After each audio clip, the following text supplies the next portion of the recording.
Hello everyone, welcome to ಹೊಸ recipe ಜೊತೆಗೆ. ಇವತ್ತು ನಮ್ಮೆಲ್ಲ ಗೊತ್ತಿರೋ ಹಾಗೆ ಉಪ್ಪಿಟ್ಟು ಅಂತಂದರೆ ತುಂಬ ಜನ ಇಷ್ಟಪಡಲ್ಲ. ಬಟ್ ಅಂಥವ್ರಿಗೂ ತುಂಬ ಕಡಿಮೆ ಇಂಗ್ರೀಡಿಯೆಂಟ್ಸ್ ಯೂಸ್ ಮಾಡಿ ತುಂಬ ಟೇಸ್ಟಿಯಾಗಿ ಇಷ್ಟ ಆಗೋ ಥರ ಉಪ್ಪಿಟ್ಟನ್ನ ನಾನು ಹೇಳ್ಕೊಡ್ತೀನಿ. ನಮಗೆ ಉಪ್ಪಿಟ್ಟಿಗೆ ಮೇನ್ ಇಂಗ್ರೀಡಿಯೆಂಟ್ ಏನಂತಂದರೆ ಈರುಳ್ಳಿ. ಹೌದು, ನಾವು ಈರುಳ್ಳಿ ಎಷ್ಟು ಹಾಕ್ತೀವೋ ಅಷ್ಟು ಚೆನ್ನಾಗಿ ಉಪ್ಪಿಟ್ಟಾಗುತ್ತೆ. ಫಸ್ಟು ನಾವು ಈರುಳ್ಳಿ, ಮೆಣಸಿನ್ಕಾಯಿ, ಟೊಮೊಟೊ ಇದನ್ನೆಲ್ಲ ವಾಶ್ ಮಾಡಿಕೊಂಡು ಈರುಳ್ಳಿನ ಈ ಥರ ಕಟ್ ಮಾಡ್ಕೋಬೇಕು, ಸಣ್ಣ ಸಣ್ಣದಾಗಿ ಕಟ್ ಮಾಡ್ಕೋಬೇಕು. ನಾನಿಲ್ಲಿ ಇಬ್ಬರಿಗೆ ಉಪ್ಪಿಟ್ಟು ಮಾಡ್ತಿದ್ದೀನಿ. ಸೊ ನಾನು ಯಾವ ಥರ ಮೆಜರ್ಮೆಂಟ್ ತೊಗೊಳ್ತೀನಿ ಅಂತಂದರೆ ಒಬ್ಬರಿಗೆ ಒಂದು ಈರುಳ್ಳಿ, ಆ ಥರ. ನಾನೀಗ ಇಬ್ಬರಿಗೆ ಮಾಡ್ತಿರೋದ್ರಿಂದ 2 ಈರುಳ್ಳಿ ತೊಗೊಂಡಿದ್ದೀನಿ. ಅದನ್ನು ಈ ಥರ ಸಣ್ಣ ಸಣ್ಣದಾಗಿ ಕಟ್ ಮಾಡ್ಕೋಬೇಕು.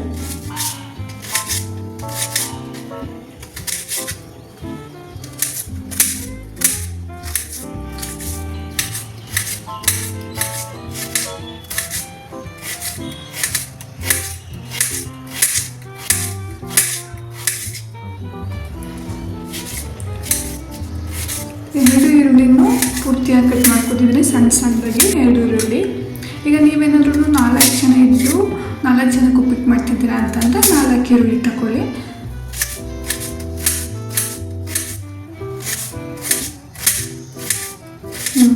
ಇವಾಗ ಈರುಳ್ಳಿ ಕಟ್ ಮಾಡ್ಕೊಂಡಾಗಿದೆ. ಇವಾಗ ನೆಕ್ಸ್ಟು ನಾವು ಮೆಣಸಿನ್ಕಾಯಿ ತಗೊಳ್ಳೋಣ. ಮೆಣಸಿನ್ಕಾಯಿನೂ ಅಷ್ಟೇ, ನಾನು 4 ಮೆಣಸಿನ್ಕಾಯಿ ತೊಗೊಂಡಿದ್ದೀನಿ. ಏಕೆ ಅಂತಂದರೆ ಜಾಸ್ತಿ ಹಸಿಮೆಣಸಿನ್ಕಾಯಿ ಏನಾರು ಹಾಕಿದ್ರೆ ಗ್ಯಾಸ್ಟ್ರಿಕ್ ಆಗೋ ಚಾನ್ಸಸ್ ಇರುತ್ತೆ. ಅದಕ್ಕೆ 4 ಮೆಣಸಿನ್ಕಾಯಿ ತೊಗೊಂಡಿದ್ದೀನಿ. ಇದನ್ನು ಸಣ್ಣದಾಗಿ ಕಟ್ ಮಾಡ್ಕೊತಾ ಇದ್ದೀನಿ.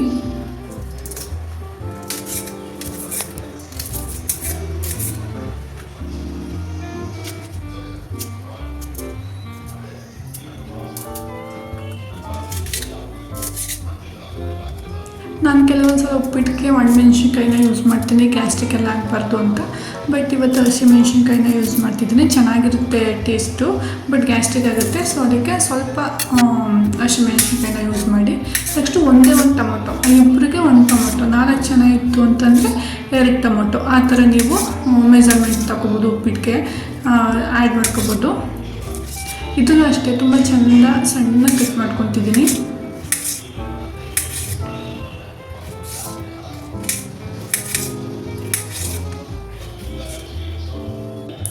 ಈಗ ಒಂದು ಪಾತ್ರೆ ತಗೊಂಡು ಅದಕ್ಕೆ ಎಣ್ಣೆ ಹಾಕ್ಕೊತಿದ್ದೀನಿ. ಇವಾಗ ಸಾಸಿವೆ, ಇದು ಚೆನ್ನಾಗಿ ಚಿಟಪಟ ಅಂತೆಲ್ಲ ಸಿಡಿದ್ಮೇಲೆ ಇವಾಗ ಇದಕ್ಕೆ ನಾನು ಉದ್ದಿನಕಾಯಿ ಬರುತ್ತಲ್ಲ ಅದನ್ನು ಹಾಕ್ಕೊತಿದ್ದೀನಿ. ಇದು ಅಷ್ಟೇ ಚೆನ್ನಾಗಿ ಕಲ್ಲರ್ ಟರ್ನ್ ಆಗಬೇಕು. ಇದಾದಮೇಲೆ ಕಡಲೆಬೇಳೆ ಹಾಕ್ಕೊಳ್ತಿದ್ದೀನಿ, ಮತ್ತು ಕರಿಬೇವು. ಇದು ಚೆಂದ ಎಲ್ಲ ಫ್ರೈ ಆದಮೇಲೆ ಹಸಿಮೆಣಸಿನ್ಕಾಯಿ ಹಾಕ್ಕೊಂಡು ಇದಿಷ್ಟನ್ನು 1-2 ನಿಮಿಷ ಚೆನ್ನಾಗಿ ಫ್ರೈ ಮಾಡ್ಕೊಳ್ಳೋಣ. ಇವಾಗ ಹಚ್ಚಿಟ್ಟಿರೋ ಈರುಳ್ಳಿನ ಹಾಕ್ಕೊತಿದ್ದೀನಿ.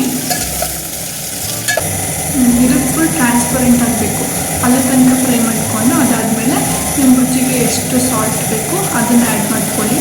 ಇವಾಗ ಟೊಮೊಟೊನೂ ಕೂಡ ಸೇರಿಸ್ಕೊತಿದ್ದೀನಿ.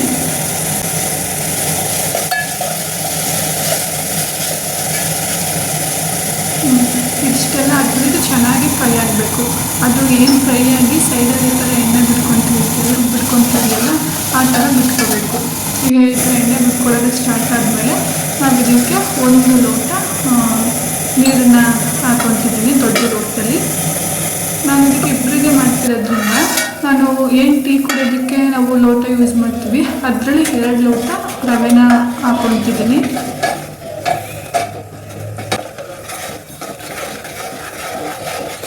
ಈ ಥರ ಒಂಚೂರನ್ನು ಗಂಟೆ ಇಲ್ದಂಗೆ ಈ ಥರ ತಿರುಗಿಸ್ಕೊಂಡು ರವೆ ಹಾಕ್ಕೊಂಡು ಒಂದು ಪ್ಲೇಟನ್ನು ಒಂದು ಮೀಡಿಯಮ್ ಫ್ಲೇಮಲ್ಲಿ ಬಿಟ್ಬಿಡೋಣ. ನೋಡಿ ಇವಾಗ ನೀರೆಲ್ಲ ಅದು ಎಲ್ಲ ಚೆಂದ ರವೆ ಅಬ್ಸರ್ವ್ ಮಾಡ್ಕೊಂಡಿದೆ. ಇವಾಗ ಲಾಸ್ಟ್ ಸ್ಟೆಪ್ಪು ಕೊತ್ತಂಬರಿ ಸೊಪ್ಪನ್ನ ಮೇಲಾಗೆ ಉದುರಿಸ್ಬಿಟ್ಟು ಮತ್ತೆ ಅದನ್ನು ಚೆನ್ನಾಗಿ ತಿರುಗಿಸಿ. ನೋಡಿ ಇವಾಗ ಚೆನ್ನಾಗಿ ನೀರು ಅಬ್ಸರ್ವ್ ಆಗಿದೆ. ಇವಾಗ ರೆಡಿನೂ ಆಗಿದೆ ಉಪ್ಪಿಟ್ಟು. ನೀವು ಕೂಡ ನಿಮ್ಮ ಮನೇಲಿ ಟ್ರೈ ಮಾಡಿ. ಹೇಗೆ ಬಂತು ಅಂತ ಹೇಳಿ. ಯಾರಿಗೆಲ್ಲ ಉಪ್ಪಿಟ್ಟು ಇಷ್ಟ ಇಲ್ಲ ಅಂತಾರೆ, ಈ ರೀತಿ ಮಾಡ್ಕೊತಿದ್ರೆ ಖಂಡಿತವಾಗೂ ತುಂಬ ಇಷ್ಟಪಡ್ತಾರೆ. ಸಕ್ಕತ್ತಾಗಿರುತ್ತೆ ಟೇಸ್ಟು.